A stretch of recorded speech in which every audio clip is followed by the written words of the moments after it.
আসসালামু আলাইকুম। সংবাদে আপনাদের সবাইকে স্বাগত জানাচ্ছি। আমি ফিরোজ তোহা। শুরুতেই বিআরবি কেবলস সংবাদ শিরোনাম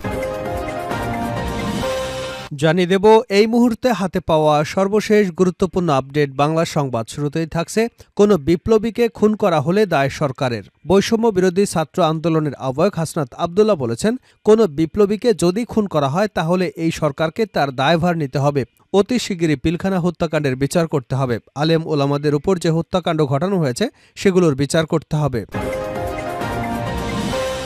এবারে জানাবো, টেকনাফে অপহৃত বনকর্মী সহ 18 জন উদ্ধার। কক্সবাজারের টেকনাফে সশস্ত্র সন্ত্রাসীদের আস্তানা থেকে অপহৃত বনকর্মী সহ 18 জনকে উদ্ধার করা হয়েছে। আজ মঙ্গলবার বিকাল 5টার দিকে টেকনাফের হিনলা ইউনিয়নের লেদার পশ্চিমের গহীন পাহাড় থেকে স্থানীয় জনতা, বন বিভাগের সহায়তায় পুলিশ, র্যাব, এপিপিএন সদস্যরা তাদেরকে উদ্ধার করেছে।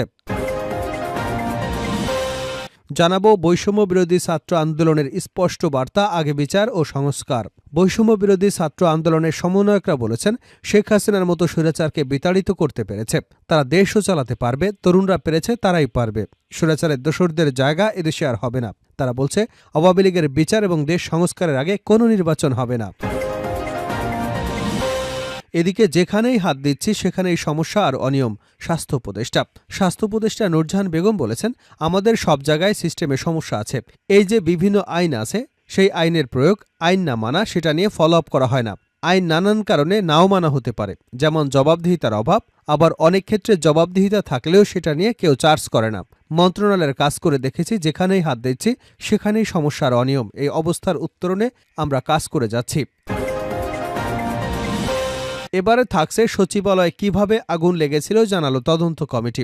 প্রশাসনের প্রাণকেন্দ্র সচিবালয়ে আগুনের সূত্রপাত হয়েছিল বৈদ্যুতিক স্পার্ক থেকে।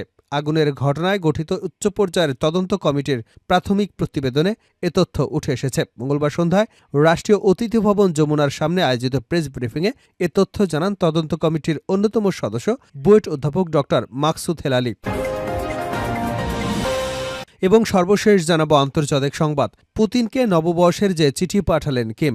উত্তর কোরিয়ার নেতা কিম জং উন রাশিয়ার প্রেসিডেন্ট ভ্লাদিমির পুতিনকে নববর্ষের শুভেচ্ছা বার্তা জানিয়েছেন। নতুন বছর উপলক্ষে পুতিনকে একটি চিঠি পাঠিয়েছেন তিনি। চিঠিতে তিনি পুতিনকে তার ঘনিষ্ঠ বন্ধু বলে উল্লেখ করেছেন। একই সঙ্গে কিম তার দেশ এবং রাশিয়ার মধ্যে বিদ্যমান ঘনিষ্ঠ দ্বিপাক্ষিক সম্পর্কের প্রশংসাও করেছেন। কোরিয়ান সেন্ট্রাল নিউজ এজেন্সির বরাত দিয়ে এপি জানিয়েছে, পুতিনকে লেখা নতুন বছরের ওই চিঠিতে কিম তাকে কমরেড হিসেবেও উল্লেখ করেছেন। এতক্ষণ শিরোনাম শুনছিলেন, এবার বিস্তারিত। প্রিয় দর্শক, আপনি যদি এই চ্যানেলে নতুন হয়ে থাকেন, ভিডিওটি দেখতে দেখতে চ্যানেলটি সাবস্ক্রাইব করে আমাদের সঙ্গে থাকুন। আর এই ভিডিও সম্পর্কে আপনি আপনার মূল্যবান মতামতটি কমেন্ট বক্সে জানিয়ে দিন। আর হ্যাঁ প্রিয় দর্শক, জানিয়ে দিন ভিডিওটি কোথা থেকে দেখছেন। কোনো বিপ্লবীকে খুন করা হলে দায় সরকারের, হাসনাত।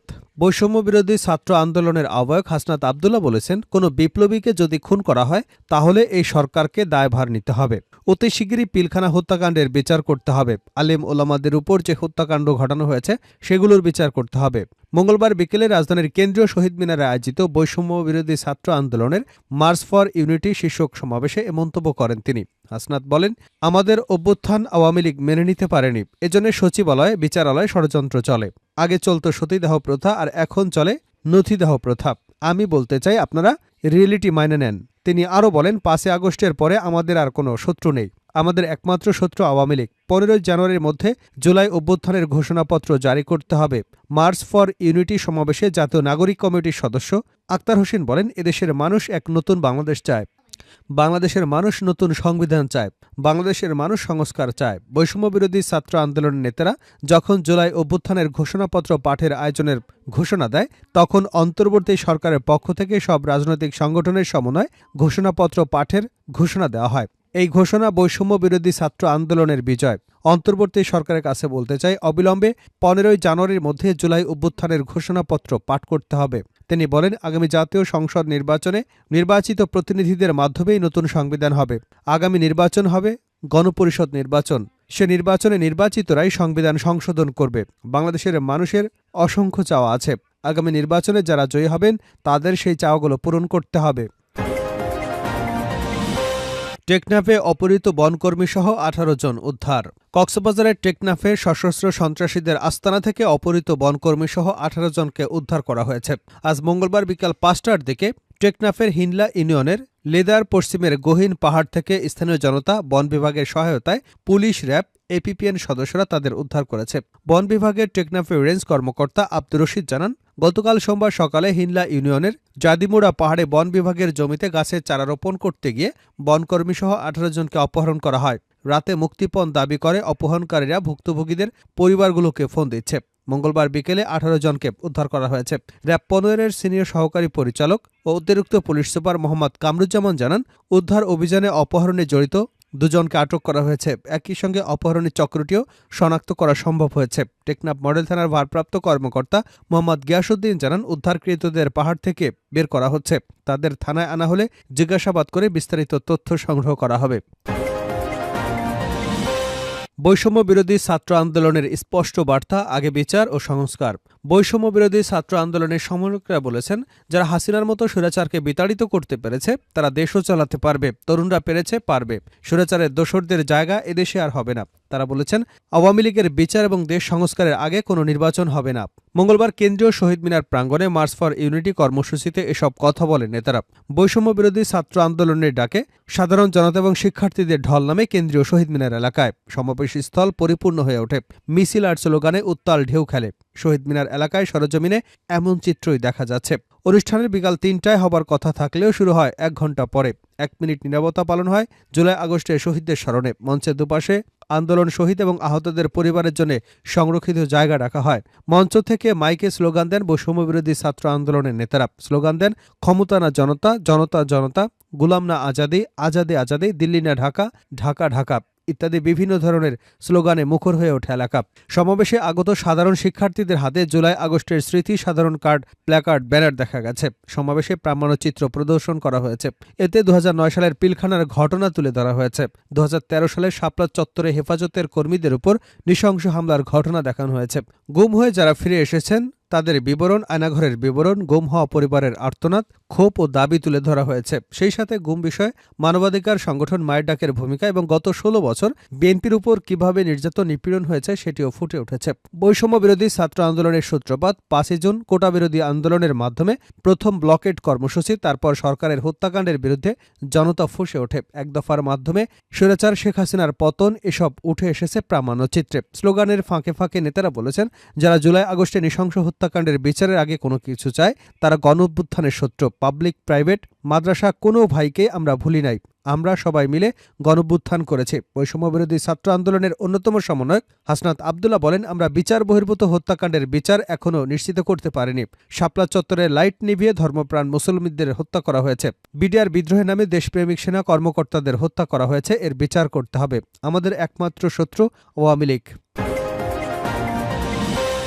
যেখানেই হাত দিচ্ছি সেখানেই সমস্যা আর অনিয়ম। স্বাস্থ্য উপদেষ্টা নূরজাহান বেগম বলেছেন, আমাদের সব জায়গায় সিস্টেমে সমস্যা আছে। এই যে বিভিন্ন আইন আছে, সেই আইনের প্রয়োগ, আইন না মানা, সেটি নিয়ে ফলো আপ করা হয় না। আইন নানান কারণে নাও মানা হতে পারে, যেমন জবাবদিহিতার অভাব। আবার অনেক ক্ষেত্রে জবাবদিহিতা থাকলেও সেটা নিয়ে কেউ চার্জ করে না। মন্ত্রণালয়ের কাজ করে দেখেছি, যেখানে হাত দিচ্ছি সেখানেই সমস্যার অনিয়ম। এ অবস্থা উত্তরণে আমরা কাজ করে যাচ্ছি। মঙ্গলবার রাজধানীতে আয়োজিত ঔষধ শিল্প সংশ্লিষ্ট অংশীজনদের সঙ্গে মত বিনিময় সভায় এসব কথা বলেন তিনি। স্বাস্থ্য উপদেষ্টা বলেন, আমার মনে হয় আমরা সবাই যে জায়গায় আছি, প্রত্যেকে যদি নিজেদের জায়গা থেকে একটু স্যাক্রিফাইস করি, একটু একটু করে যদি অভ্যাসটা আমরা তৈরি করতে পারি, তাহলে দেশ হিসেবে আমরা আগাতে পারব। আর সমস্যা, অনিয়ম উত্তরণে আমরা কাজ করছি। এখন প্রয়োজন সবার সহযোগিতা। তিনি আরও বলেন, যেসব জায়গায় ফাঁকফোকর, অনিয়ম আছে সেগুলো শুধরে নিয়ে আমরা যদি চেষ্টা করি তাহলে আমরা সাধারণ মানুষের কষ্ট কিছুটা হলেও লাঘব করতে পারব। এবার 2024-এর আন্দোলনে যে অসংখ্য মানুষ 19-20 বছর বয়সী ছেলে চোখ পা হারালো, তাদের ভবিষ্যতের দিকে তাকিয়ে আসুন আমরা একযোগে কাজ করি। নূরজাহান বেগম বলেন, গ্রাম পর্যায়ে সাধারণ মানুষের সাথে কাজ করে আমার জীবনের 45 বছর কেটেছে। আমার মনে হয় ওদের কষ্টটা আমি অনেক অনুভব করি।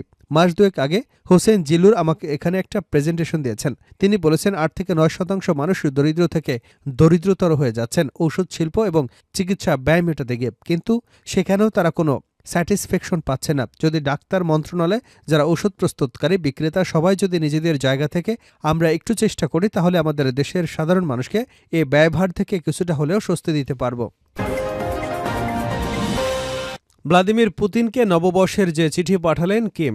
উত্তর কোরিয়ার নেতা কিম জং উন রাশিয়ার প্রেসিডেন্ট ভ্লাদিমির পুতিনকে নববর্ষের শুভেচ্ছা বার্তা জানিয়েছেন। নতুন বছর উপলক্ষে পুতিনকে একটি চিঠি পাঠিয়েছেন তিনি। চিঠিতে পুতিনকে তার ঘনিষ্ঠতম বন্ধু বলে উল্লেখ করেছেন।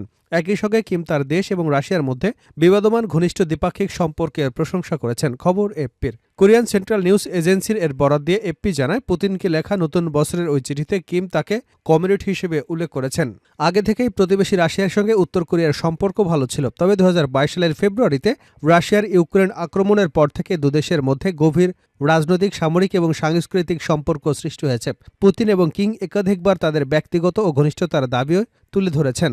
জুনে যখন প্রেসিডেন্ট পুতিন উত্তর কোরিয়া সফর করেন, তখন কমিউনিস্ট উত্তর কোরিয়া এবং রাশিয়ার মধ্যে ঐতিহাসিক এক সামরিক চুক্তি সম্পাদিত হয়। এ চুক্তি অনুযায়ী এদেশে আক্রান্ত হলে আরেক দেশ তাৎক্ষণিকভাবে সেই দেশকে সামরিক সহযোগিতা প্রদানে বাধ্য থাকবে, যা এ মাসে কার্যকর হয়েছে। ইউক্রেন যুদ্ধ বিষয়ে নতুন বছরের চিঠিতে কিম আশা প্রকাশ করেছেন, ২০২৫ সালে রাশিয়ার সামরিক বাহিনী এবং দেশটির জনগণ একটা বড় বিজয় পাবে এবং নচ্ছিবাদকে পরাজিত করবে।